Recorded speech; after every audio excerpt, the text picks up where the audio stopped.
Welcome back to the Fast Money Halftime Report. One move out of Washington that got by with little fanfare this week. Congressman Mike Coffman, Republican of Colorado, proposing legislation to reduce America's dependence on China for rare earth metals. We are joined exclusively by Congressman Coffman. Good to have you with us, sir. Thanks, Melissa. Good to be with you. I wanted to ask you a little bit about the mechanics of this sort of stockpile, so to speak.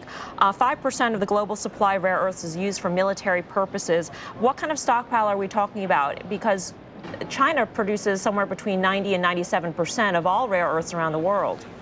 Well, what China did was undercut the international market to where they have a near monopoly on rare earth metals, and they've reduced their exports by half in the last 5 years. And so through state industrial policy, so they're an unreliable trading partner. And so my concern as a member of the Armed Services Committee is to make sure that we have a supply of these strategic metals in order to make sure that we are able to meet our defense needs. And so it's not really a stockpile. We're essentially procuring them through long-term contracts domestically and then turning around and selling them to military suppliers. How does the math work, though, Congressman? Because domestically there is no production, actually. We only have stockpiles right now of rare earths. And if we're talking about 5% of the global supply of rare earths is used by the military alone, it doesn't seem like the math works out so that we can actually procure that much from U.S. sources alone at this point.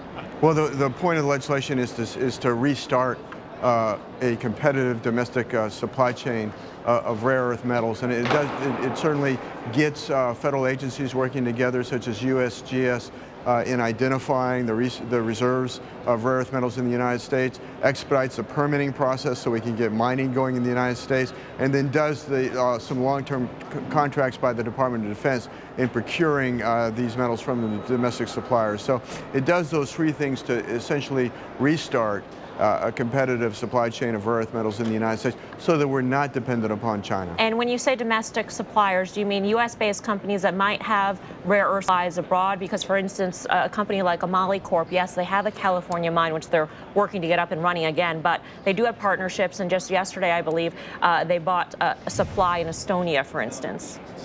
No, I think the purpose is certainly to get a domestic U.S. competitive supply chain going within the United States and to get mining going within the United States. And Representative, one last question. Obviously in Washington, the big talk is whether or not there will be a shutdown. What's your feeling at this point?